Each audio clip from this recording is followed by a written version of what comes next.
I always thought our life was normal. Typical.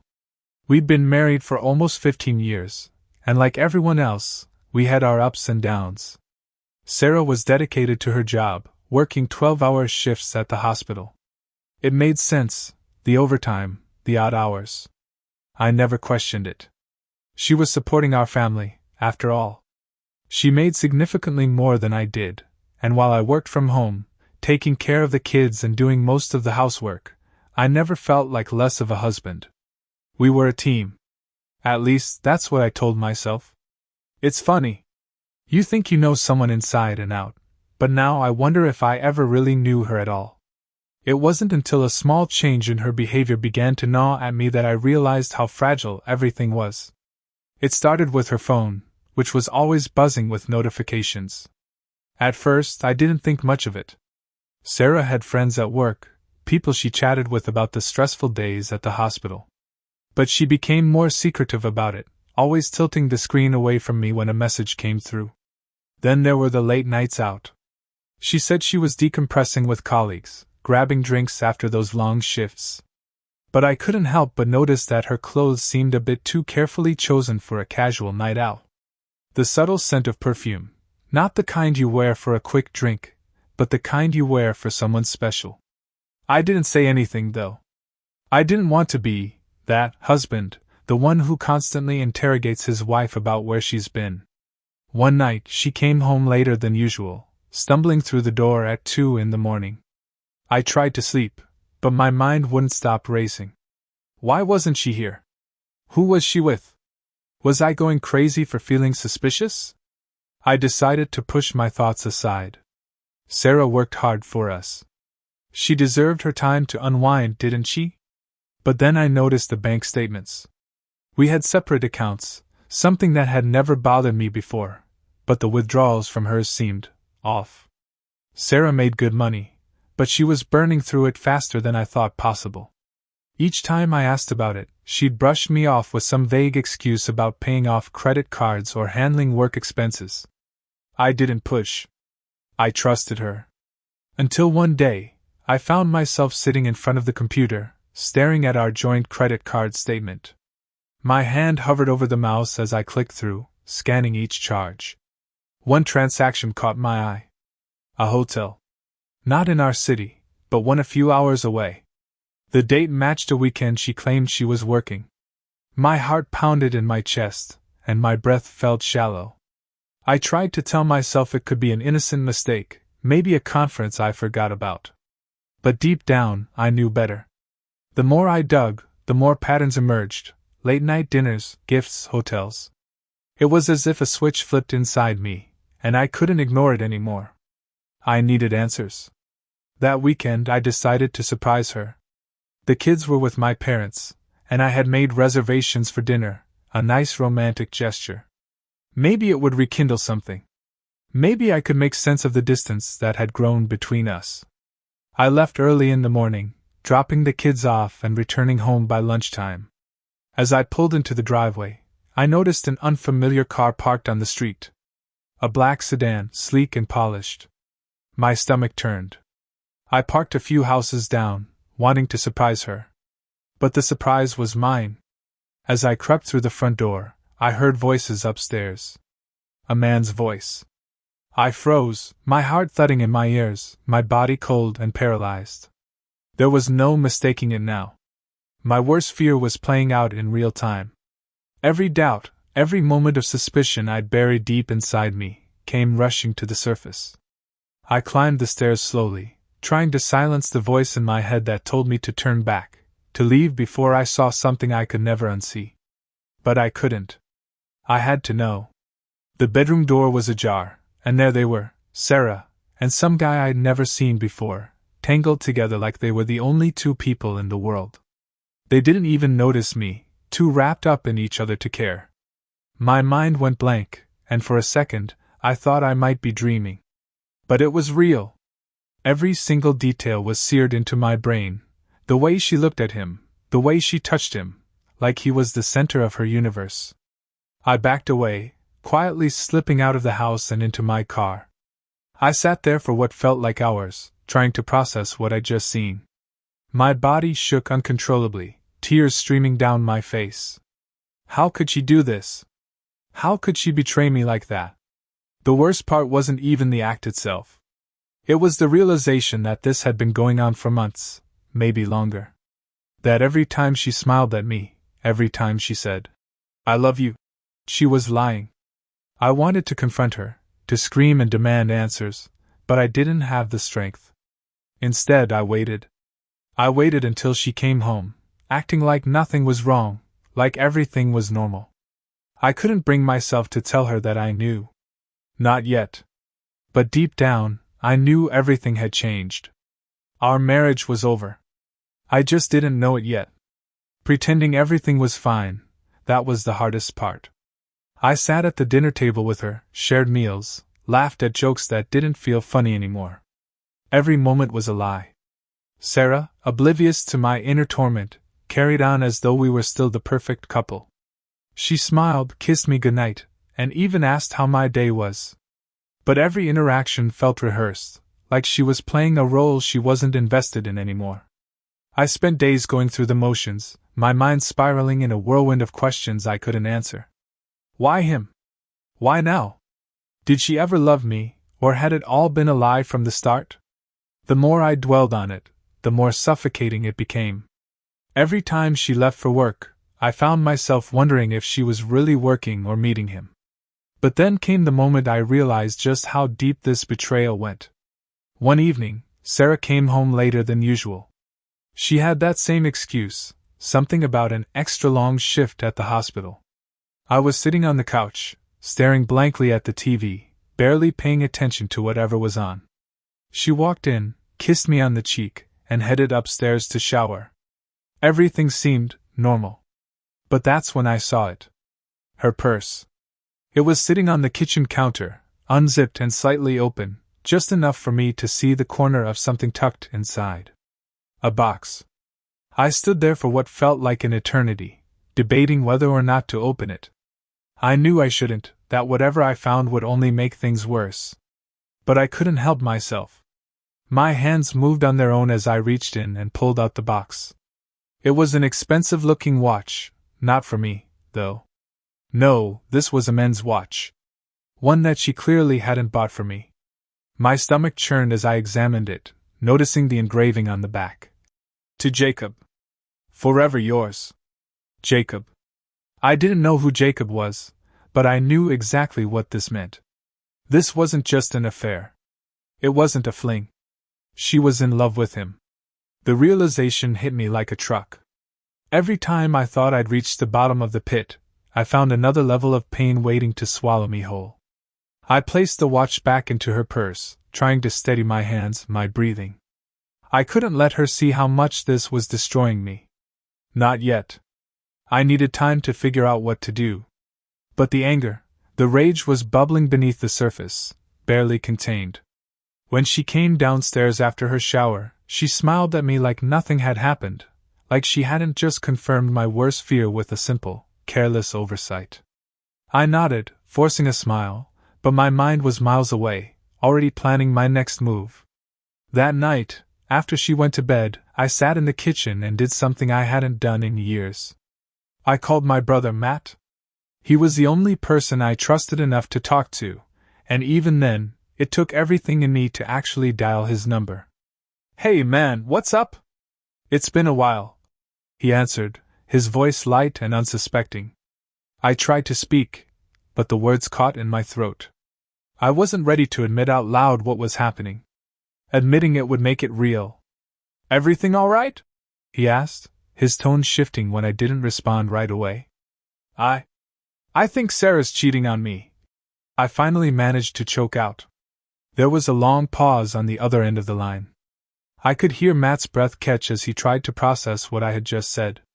He'd always been the protective type, and I could tell he was struggling to keep his anger in check. "What makes you think that?" he asked cautiously. I told him everything. From the late nights and secretive behavior to the watch in her purse. With each word, the reality of it all sunk deeper into my bones, like a poison slowly spreading through my veins. By the time I finished, I was shaking, barely holding it together. Man, I don't even know what to say, Matt said softly.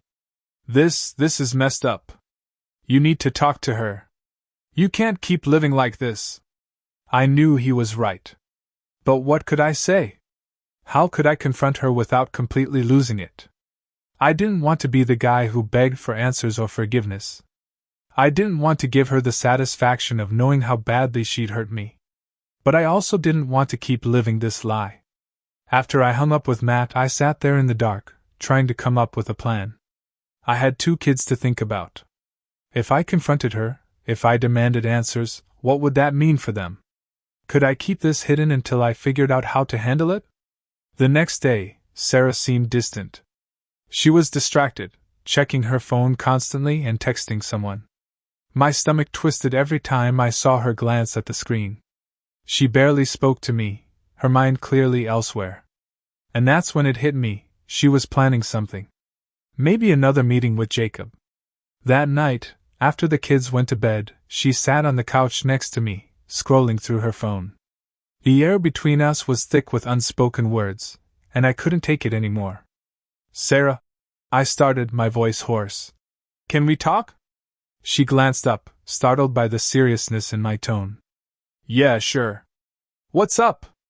I stared at her for a long moment, trying to find the right words, but nothing felt right.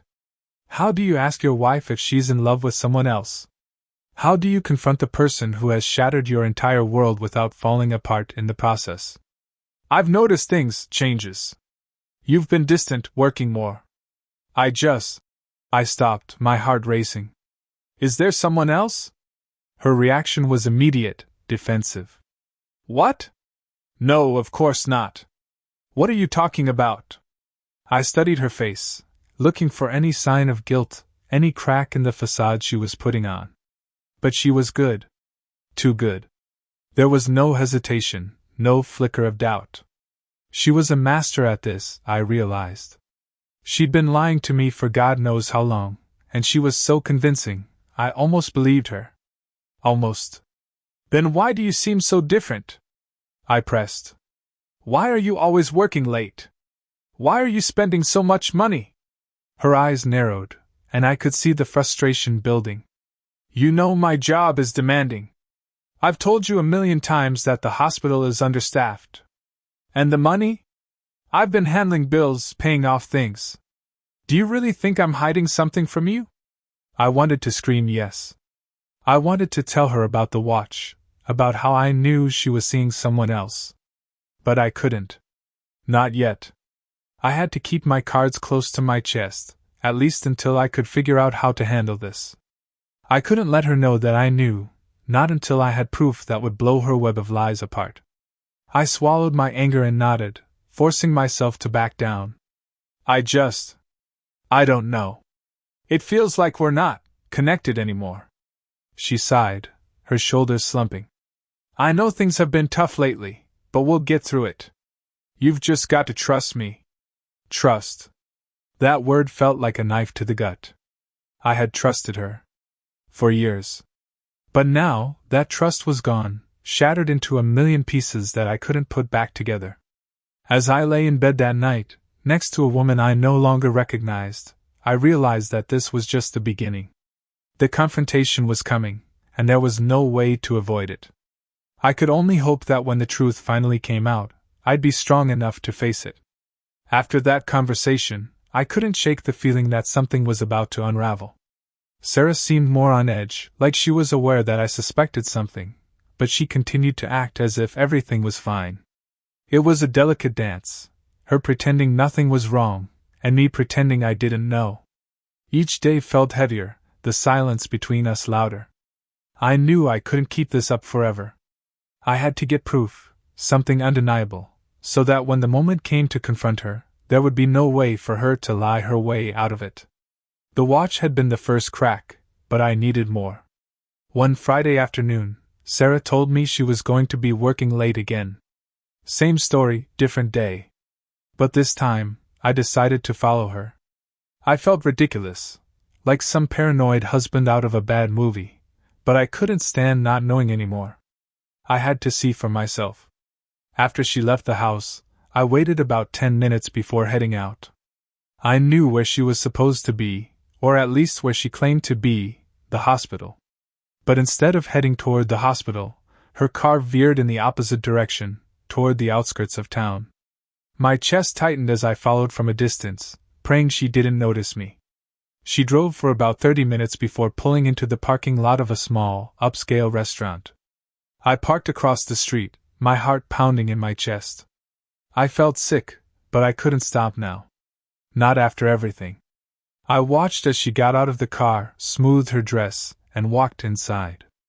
I couldn't see who she was meeting, but I had a feeling I already knew. I waited a few minutes before getting out of my car. My hands were shaking as I walked toward the restaurant, my mind racing with worst-case scenarios. I didn't know what I would do if I saw them together, if I saw Sarah with Jacob.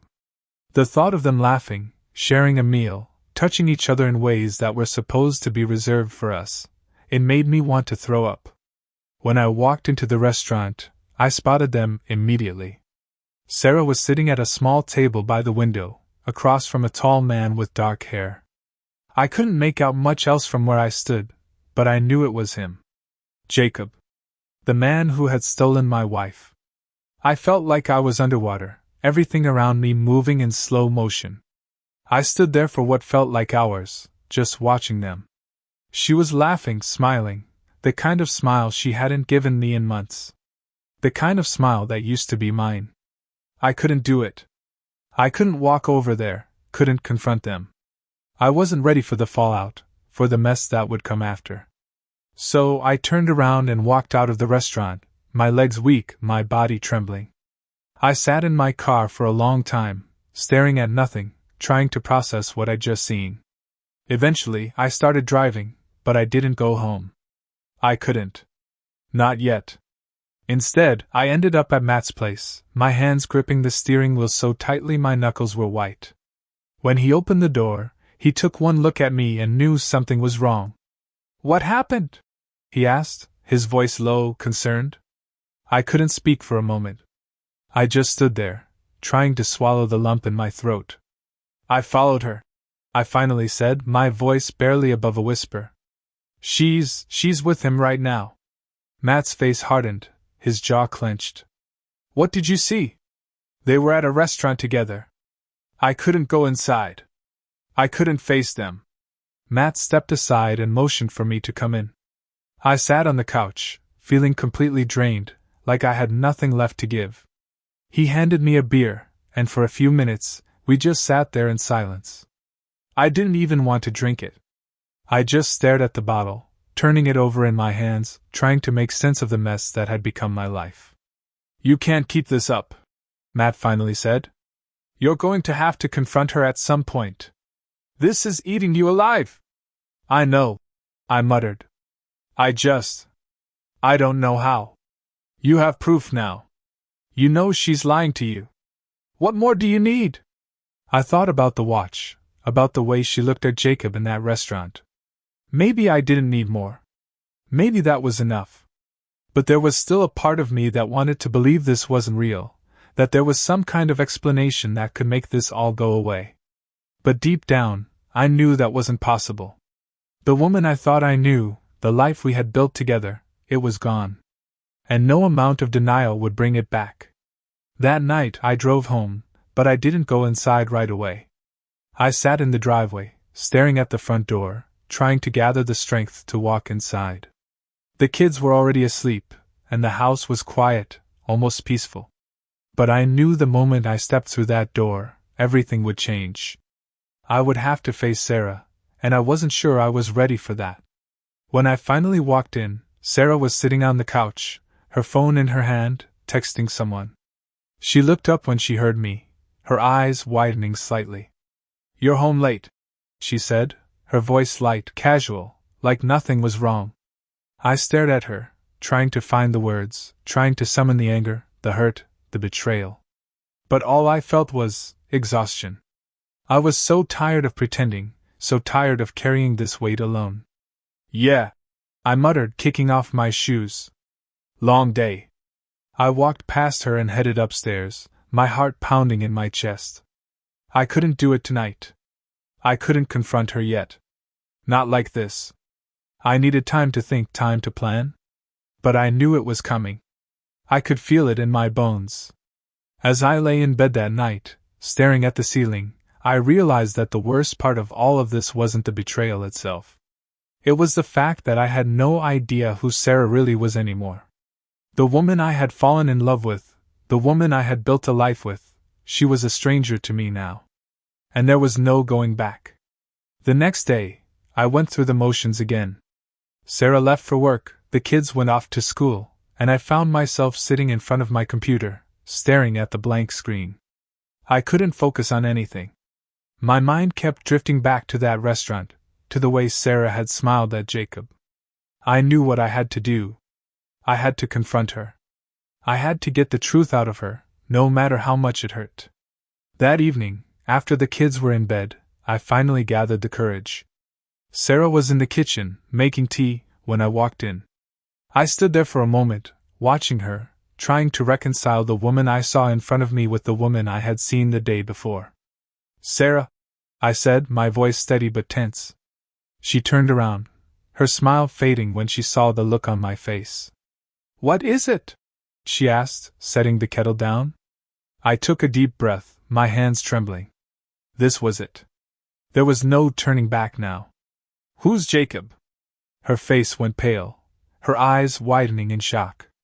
For a moment, she didn't say anything, didn't move. Then, slowly, she looked down, avoiding my gaze. I don't know what you're talking about," she stammered, but her voice gave her away. She knew exactly what I was talking about. "I followed you yesterday," I said, my voice barely above a whisper. "I saw you with him." She looked up at me, her eyes filled with something I couldn't quite place, fear maybe. Guilt. I can explain," she began, but I cut her off. "Don't," I said sharply. "Don't lie to me. Just tell me the truth, Sarah. I deserve that much." There was a long, painful silence as she stood there, her shoulders slumped, her hands trembling. Finally she spoke, her voice barely audible. "It's not what you think." But I knew that was a lie. Because whatever it was, it had already torn us apart. And nothing she said could ever change that. For a few moments, everything seemed to freeze. Sarah's words, "It's not what you think," hung in the air between us, but they did nothing to lessen the weight pressing on my chest. I stood there, waiting, knowing that whatever explanation she was about to offer would be hollow. There was nothing she could say that would fix this. "Then tell me," I said, my voice barely steady. "Tell me what it is." She didn't speak right away. She just stood there, staring at the floor like she could somehow avoid facing what was happening. I felt a flicker of hope. Maybe she'd deny it all, maybe she'd say it was a misunderstanding, that I had it wrong. But that hope faded quickly when she sighed, a deep, heavy sound filled with guilt. "I didn't mean for this to happen," she whispered, her voice breaking. "I swear, it wasn't supposed to be like this." "Like what?" I asked, anger rising inside me now. "What wasn't supposed to happen?" She looked up at me, her eyes filled with tears, and for the first time in months, I saw real emotion on her face. But it wasn't enough. It couldn't undo the damage that had already been done. "I met Jacob a few months ago," she said quietly, her voice barely above a whisper. "He's a client, at the hospital. I didn't mean for things to go this far." I felt my stomach twist. She had just confirmed everything I feared. "Go this far?" I echoed. "So what? You're saying it started off innocent? That you were just friends?" Sarah swallowed hard and nodded. "At first, yeah. He was going through a tough time, and I guess I felt bad for him. We started talking. It wasn't supposed to turn into anything more. But it did," I snapped, the fury bubbling up inside me. "You didn't just stop at talking, did you?" Her silence was enough of an answer. She bit her lip, tears spilling over, but I couldn't find any sympathy for her anymore. I had spent too long agonizing over her secrecy, the lies. I was done playing the fool. "I trusted you," I said, my voice shaking with the weight of everything I had bottled up. For years I trusted you. I never once thought you'd do something like this. And now you're telling me it was just, what? A mistake? I'm sorry, she whispered. I never wanted to hurt you. Then why didn't you stop? I demanded. Why did you keep seeing him if you didn't want to hurt me? She took a shaky breath, and for a moment I thought she might finally give me the real answer, the one I had been dreading. But instead she shook her head, tears streaming down her face. I don't know, she said, her voice breaking. I don't know how it got so out of control. I didn't mean for it to happen. I stared at her, my mind racing. The betrayal was overwhelming. Here was the woman I had loved for over a decade, standing in front of me, telling me that she didn't even understand how she had destroyed everything we had built together. I don't know if I can believe you anymore, I said quietly, the anger draining out of me and leaving behind only exhaustion. I don't know if I can ever trust you again. Her face crumpled, and she collapsed onto the chair behind her, burying her face in her hands. I stood there, numb, unsure of what to do next. Part of me wanted to walk out the door and never look back, but another part of me couldn't move. This was my wife. The mother of my children. How had everything gone so wrong? After a long silence, Sarah finally looked up at me, her eyes red and swollen from crying. I'll end it, she said softly. I'll stop seeing him. I'll do whatever it takes to make things right. But her words felt empty. I had heard too many promises from her already, too many lies disguised as reassurances. Do you even want to be with me? I asked, the question catching her off guard. Her eyes widened, and she shook her head vigorously. Yes, of course I do. I love you. I never stopped loving you. I wasn't sure I believed her. How could someone who claimed to love me betray me like this? How could she have kept this going for months, lying to my face, and still claim to love me? It didn't make sense. If you loved me, I said slowly, you wouldn't have done this in the first place. Love isn't supposed to hurt like this. Her face crumbled again, but I couldn't take it anymore. I turned and walked out of the room, heading upstairs to the bedroom. I couldn't look at her. Not now. I needed space to think, to breathe. That night, we slept in separate rooms. I lay awake, staring at the ceiling, my mind replaying everything she had said over and over again. The thought of her with Jacob, the lies she had told, the way she had acted like everything was normal, it all made me sick. I wanted to scream, to punch something, but I knew that wouldn't change anything. It wouldn't undo the betrayal. The next few days were a blur. We barely spoke, keeping our conversations limited to the essentials, the kids, the house, things that needed to be done. Every time I saw her, I was reminded of the lies. I couldn't look at her the same way anymore. I couldn't look at myself the same way anymore, either. I started questioning everything. Had there been signs that I had missed? Was I blind to the cracks in our marriage? How had I let it come to this? One afternoon, as I sat in the kitchen, staring blankly at my coffee, Matt called. I had been avoiding him, too embarrassed and ashamed to admit how much worse things had gotten. Hey, he said when I answered, his voice cautious. I've been thinking about you. How's everything going? I didn't know how to respond. How could I explain the mess my life had become? It's complicated, I finally said. Yeah, I figured, Matt replied. Listen, man, I know this is hard, but you've got to take care of yourself. This thing with Sarah, it's tearing you apart. I know, I muttered. But what am I supposed to do? She says she wants to fix things, but I don't know if I even want to try. Matt was quiet for a moment. Do you want to stay with her? After everything? I don't know, I admitted. Part of me wants to walk away and never look back. But then, we've built a life together. We have kids. It's not that simple. I get it, Matt said softly. But you have to do what's best for you. If you can't trust her, if this is going to haunt you for the rest of your life, maybe it's time to consider your options. The thought of divorce had crossed my mind more times than I could count since I had discovered the affair, but hearing it out loud, hearing Matt say it, made it feel real. The idea of breaking up our family, of telling our kids that their parents were splitting up, was almost too much to bear. But so was the idea of living with someone who had betrayed me. Later that night, as Sarah and I sat in the living room in a strained, uncomfortable silence, she finally broke the tension. "I've stopped seeing him," she said, her voice shaky. "I blocked his number. It's over." I looked at her, searching for any sign of sincerity. She looked tired, broken even, but I couldn't tell if it was because of what she had done or because she was caught. "Do you think that changes anything?" I asked, my voice low. "I don't know," she admitted, her eyes filling with tears. "But I'm trying. I don't want to lose you." I wanted to believe her. I wanted to believe that this was the end of the nightmare, and that we could somehow rebuild what had been destroyed. But the truth was, I didn't know if there was anything left to save. "I need time," I said, standing up. "I don't know if I can do this right now."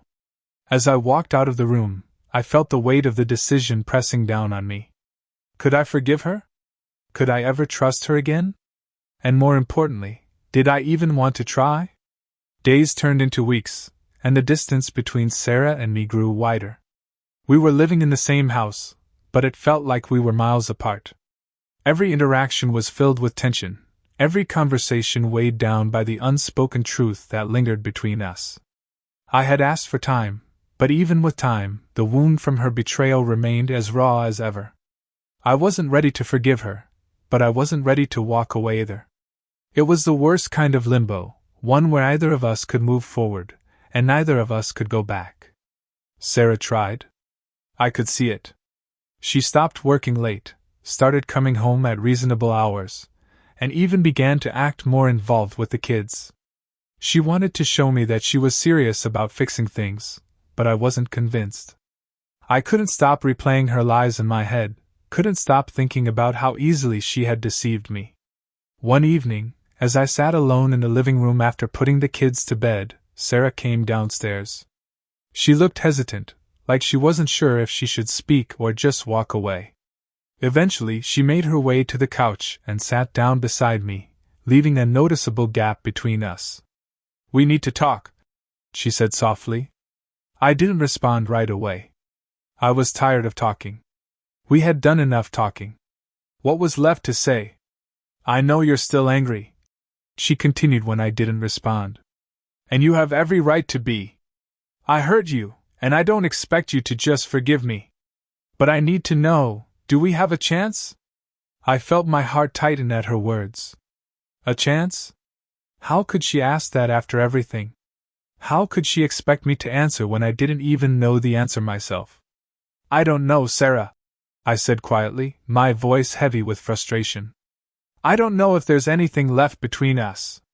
She bit her lip and looked down, her fingers nervously fidgeting with the edge of her sweater. "I don't want to lose you," she whispered. "I'll do anything to make this right." Her words cut through me like a knife. I had heard them before, the promises, the apologies. But they were always followed by more lies. I didn't know if I could trust her anymore. "I don't know if you can make it right," I replied. "It's not that simple. You didn't just cheat, Sarah. You lied to me, you betrayed me, you threw everything we had away." Tears welled up in her eyes, and for a moment, I felt a flicker of pity. But it wasn't enough to erase the pain she had caused. I couldn't be the one to make her feel better. I couldn't comfort her, not after what she had done. "I know," she whispered. "And I'm so sorry. I know I messed up. I know I hurt you in the worst way possible. But I love you. I never stopped loving you." I scoffed at her words, shaking my head. "You say that, but how can I believe you? How can you love someone and do what you did?" "I don't know," she admitted, her voice cracking. "I was confused. I was lost. But that doesn't mean I don't love you." I stood up, pacing the room, my frustration building. "Love isn't supposed to be this complicated. It's not supposed to destroy you. You destroyed us, Sarah. You didn't just make a mistake, you made a choice.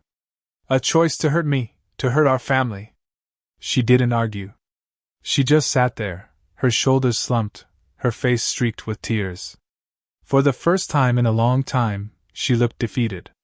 I know I did, she said quietly. But I want to fix it. I want to try. Please, just tell me what I can do. I stopped pacing and turned to face her. I don't know if there's anything you can do. Her face crumpled, and for a moment, I thought she might break down completely. But instead, she wiped away her tears and stood up, her voice trembling as she spoke. I understand if you don't want to be with me anymore. But I'm not giving up on us, not yet. I'll keep trying, even if you don't believe me. With that, she walked past me and headed upstairs, leaving me alone in the living room.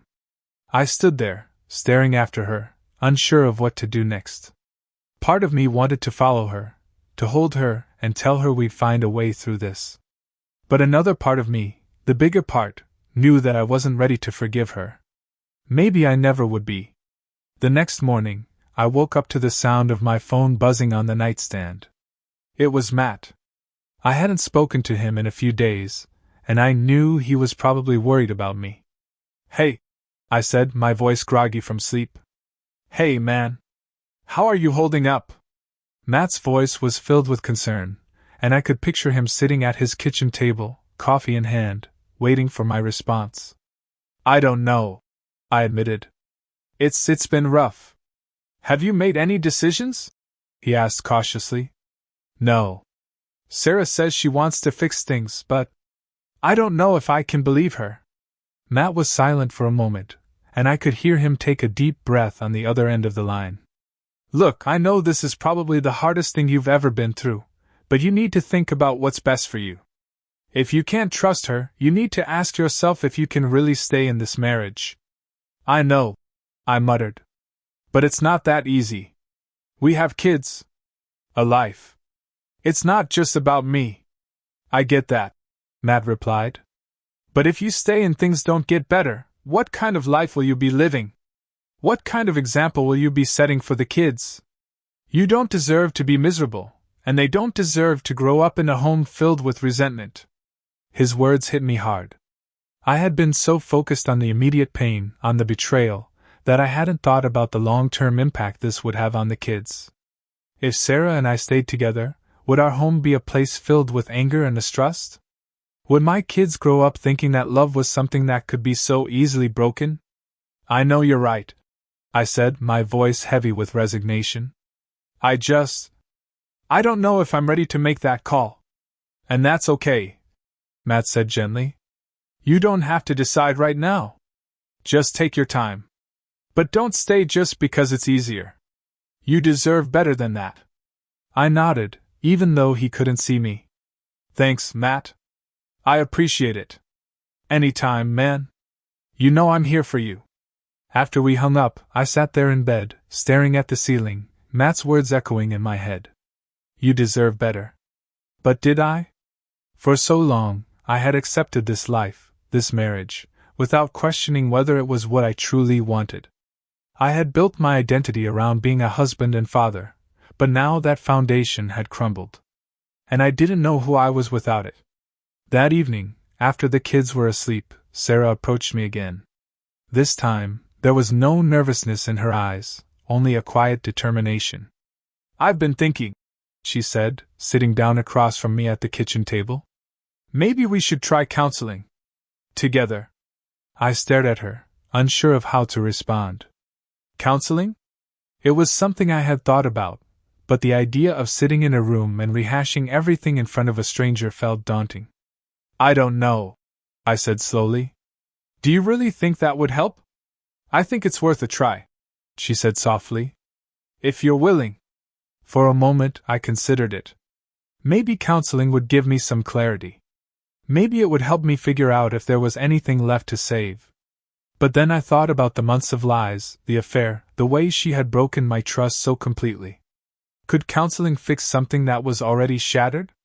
I'll think about it, I finally said, not wanting to give her false hope but not ready to dismiss the idea entirely. Sarah nodded, her face filled with a mixture of hope and uncertainty.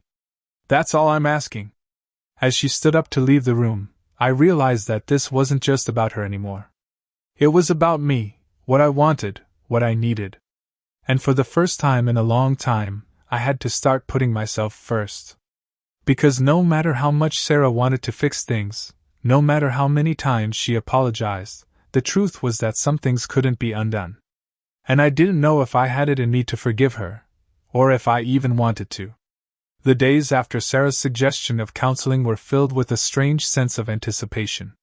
It lingered in the air, heavy and oppressive, like a storm waiting to break.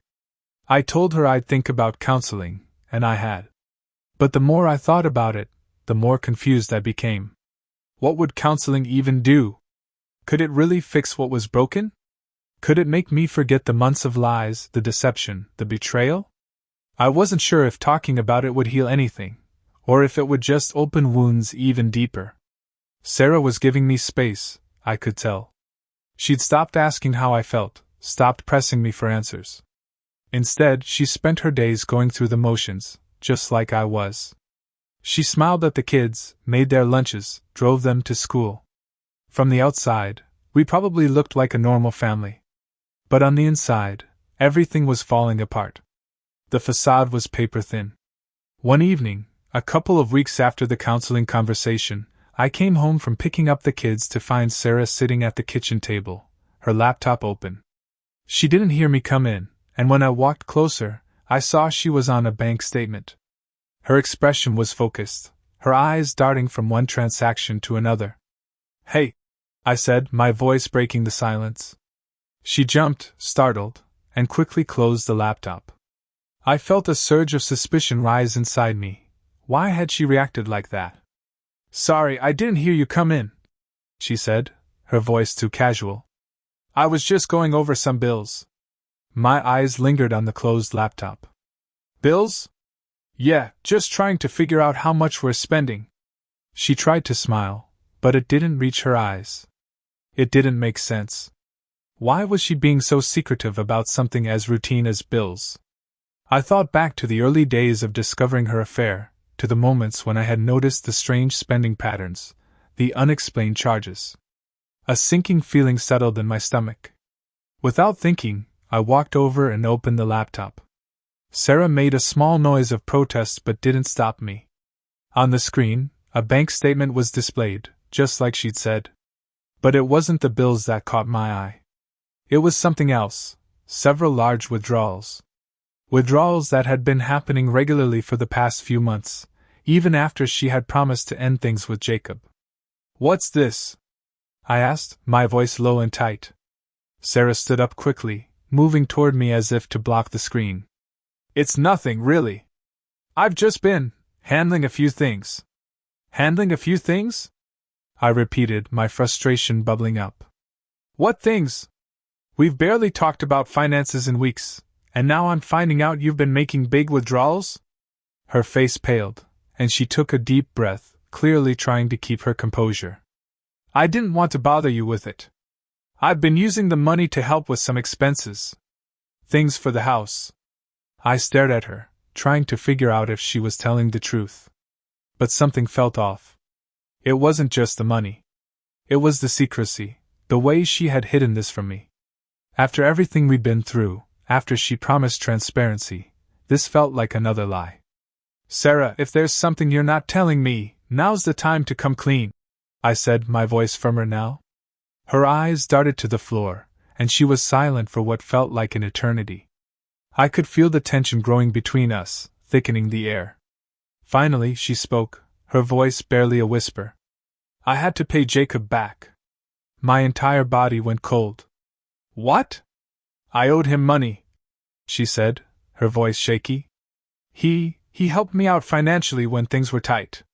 Before I ended things. I didn't want you to know because I thought it would make everything worse." I felt like the floor had fallen out from beneath me. "So you've been taking money from our account, from the family's account, to pay off the guy you cheated on me with?" Her face crumpled as she nodded. "I didn't know what else to do. I thought if I just paid him back, it would be over, and we could move on." "Move on?" I said, my voice rising. You think we can just move on from this? You've been lying to me again, Sarah. You promised me it was over with him. It is, she cried, her voice breaking. I swear it's over.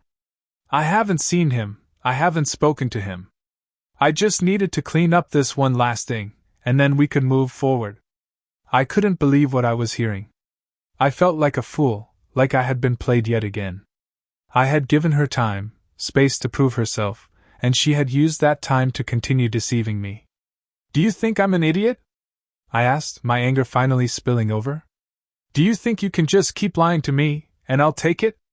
That I'll forgive you because you say you're sorry? I'm not lying, she shouted, tears streaming down her face. I've been trying to make things right. I didn't want to tell you because I knew you wouldn't understand. You're right, I don't understand, I snapped. I don't understand how you can claim to love me, claim to want to fix this, and still keep secrets from me. How can I trust you when you're still hiding things? She sobbed, burying her face in her hands, but I didn't feel sorry for her anymore. I was beyond that now. I was too tired, too drained from all the lies to comfort her. You're right, she whispered between sobs. I've ruined everything. I don't deserve your forgiveness. Her words hit me like a punch to the gut. For so long, I had been trying to figure out whether I could forgive her. Whether I could find a way to move past the betrayal. But in this moment, standing there in the kitchen, I realized that it wasn't just about forgiveness anymore. It was about whether I even wanted to try. You're right, I said, my voice hollow. You don't deserve it. Sarah's sobs grew louder, and she collapsed into a chair, her body shaking with grief. I stood there, numb, watching her cry, but I felt nothing. No anger, no sadness, just an overwhelming sense of emptiness. I turned and walked out of the kitchen, my footsteps heavy on the stairs as I made my way to our bedroom. I couldn't be in the same room with her anymore. I couldn't bear the sight of her, the sound of her sobs. I needed to be alone, away from the wreckage of our marriage. As I lay in bed that night, staring at the ceiling, I thought about everything that had happened over the past few months. The lies, the affair, the promises of change. And now this, the final betrayal. I had tried so hard to save something that was already broken beyond repair. It was time to face the truth. There was no saving us. There was no fixing what had been shattered. And even if I wanted to, I didn't have the strength anymore. The next morning I called Matt. He answered on the first ring, his voice thick with concern. Hey man. What's going on? I think it's over, I said, my voice barely steady. I can't do this anymore. There was a pause, and I could hear him exhale slowly. What happened? I told him everything, the bank statement, the money, the lies. He listened quietly, letting me pour out everything I had been holding in. I'm proud of you, Matt said softly when I finished. It takes a lot of strength to realize when something's broken beyond repair. You deserve better, man. You really do. I nodded, even though he couldn't see me. I know. It just hurts. I didn't think it would end like this. It's gonna hurt for a while, Matt said gently. But you'll get through it. And when you do, you'll be stronger for it. I wasn't sure if I believed him. Right now, all I felt was pain, anger, and exhaustion. But deep down, I knew he was right. This had to end. I couldn't keep living like this, in limbo, in a marriage built on lies and betrayal. That evening, I sat down with Sarah. She looked at me, her eyes red and swollen from crying, and I could see that she knew what was coming. I think we need to talk about a divorce, I said quietly. Her face crumpled, and for a moment I thought she might try to argue, try to convince me to give her one more chance. But she didn't. Instead, she nodded slowly, her eyes filled with sadness. I understand, she whispered. I don't want to lose you, but I get it. The silence between us stretched on for what felt like an eternity. There was nothing left to say. The damage had been done, and there was no coming back from it.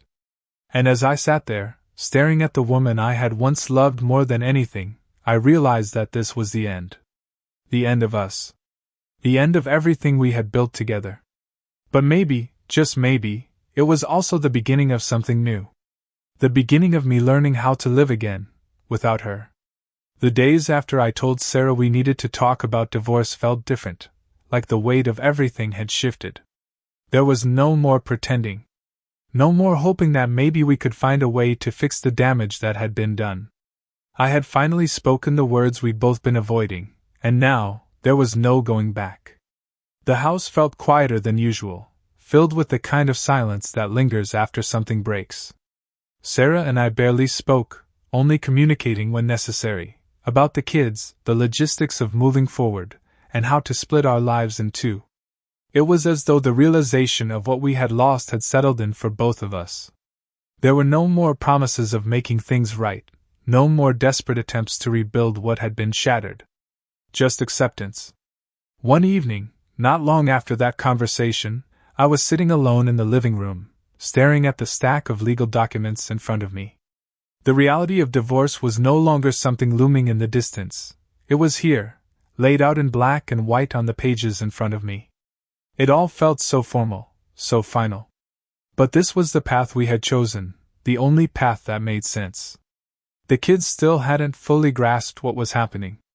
We had told them, of course, but they were young, and they couldn't quite understand what divorce meant yet. Emily and Ethan still held on to some hope, though, that maybe, somehow, things would go back to the way they were. But I knew better. I knew that what had been broken couldn't be fixed, no matter how much we both wished it could. One night, while the kids were asleep, Sarah came into the kitchen. I was sitting at the table, papers spread out in front of me, a pen in hand but no words on the page. She stood in the doorway for a moment, her face pale, her eyes heavy with the weight of everything we'd been through. "Can we talk?" she asked softly. I looked up at her, and for a moment, I could see the woman I had fallen in love with all those years ago. The woman I thought I would spend the rest of my life with. But that woman was gone now, replaced by someone I barely recognized. Still, I nodded, motioning for her to sit down.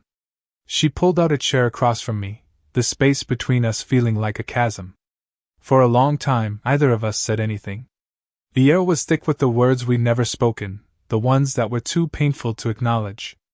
"I don't know how we got here," she said finally, her voice barely above a whisper. "I never wanted this." "I know," I replied, my voice tired, worn. "Neither did I." Tears welled up in her eyes, and for a moment, I thought she might break down. But she didn't. Instead, she wiped them away quickly, as if trying to hold on to whatever strength she had left. "I'm sorry for everything. I know that doesn't fix anything, but I am." Her apology hung in the air between us, and I could feel the sincerity in her words. But it didn't change anything. It didn't erase the months of lies, the betrayal, or the hurt. And it didn't erase the fact that I had already made my decision. "I know you're sorry," I said softly. "But we both know that it's too late." She nodded, her shoulders slumping as if the weight of it all had finally caught up to her. "I just wish things had turned out differently." I didn't say anything. I didn't need to. We both knew that wishing wouldn't change the reality of where we were. We sat in silence for a while, either of us knowing what else to say. Everything that needed to be said had already been spoken. And in that moment I realized that this was the real end. Not the moment I had discovered the affair, not the night we first talked about divorce. This was the final goodbye. "I'll take the kids this weekend," I said, breaking the silence. "Give them some time to adjust to everything." Sarah nodded, blinking away the tears that threatened to spill again. "Thank you." We didn't say anything more after that. She stood up and walked out of the kitchen, leaving me alone with the papers, the silence, and the reality that this was it. Our marriage was over. The weekend came quickly, and soon, I was packing up some things to take the kids to the small house I had rented. It wasn't much, but it was enough for the three of us. It wasn't the home they had known all their lives, but it was a place where we could start over, even if that meant adjusting to a new normal. Emily and Ethan were quiet during the car ride, still trying to wrap their heads around what was happening. I didn't push them to talk about it. I knew they needed time, just like I did. When we arrived, they ran inside, exploring the new space with a mix of excitement and uncertainty. I watched them, feeling a pang of sadness that they had to go through this. But I also felt a sense of relief, a small glimmer of hope that, in time, we would all heal. Later that evening, as we sat on the couch watching a movie, Emily turned to me with a question I had been dreading. "Dad, is this really forever?" Her voice was soft, filled with the kind of innocence only a child could have. I looked down at her, my heart heavy. "Yes, sweetie. It's forever." She frowned, her little brow furrowing in confusion. "But why?" I sighed, trying to find the right words. "Sometimes things don't work out the way we want them to. And sometimes, even though two people love each other, they can't be together anymore." Emily didn't say anything after that. She just leaned into me, resting her head on my shoulder as the movie played on. Ethan sat quietly on the other side of me, his eyes fixed on the screen, but I could tell he was thinking about what I'd said. And as we sat there, in our new home, I realized something. This was the start of a new life. One that wasn't defined by the past, by the mistakes, or by the pain. It was a life where we could build something new, something different. It wouldn't be easy, and it wouldn't happen overnight, but we would get there. The next few months were filled with adjustments. I finalized the divorce papers, moved more permanently into the house, and settled into a new routine. The kids adjusted too, slowly but surely. There were still tough moments, questions they asked that I didn't always have the answers to, nights when the weight of everything felt overwhelming. But we got through it day by day. Sarah and I managed to find a way to co-parent without too much conflict. It wasn't always easy, and there were still moments of tension, but we had both accepted that this was the way things were now. And in a way, that acceptance brought a strange kind of peace. Life moved on. The pain of what had happened didn't disappear overnight, but it softened. The anger and the hurt that had once consumed me started to fade, replaced by something quieter. Not forgiveness, exactly, but acceptance. Acceptance that not everything can be fixed. Acceptance that sometimes, moving on is the only way to heal. One day, while I was driving the kids home after a weekend at the lake, I looked in the rearview mirror and saw them laughing together in the back seat. It was a simple moment, but in that moment, I felt a sense of peace I hadn't felt in a long time. I didn't know what the future held for me, for Sarah, for our family. But I knew one thing: we had all survived. We had made it through the worst of it, and we were still standing. And for the first time in a long time, I felt hopeful. Not for what had been, but for what was yet to come. A future where the pain of the past didn't define me, where I could rebuild my life on my own terms. A future where I could find happiness again, even if it didn't look like the life I had once imagined. As I pulled into the driveway, I took a deep breath and smiled. It wasn't the ending I had planned for, but maybe, just maybe, it was the beginning of something better. And that was enough. Thanks for watching. If you enjoyed it, hit like and leave a comment with your favorite part. We'd love to hear your perspective.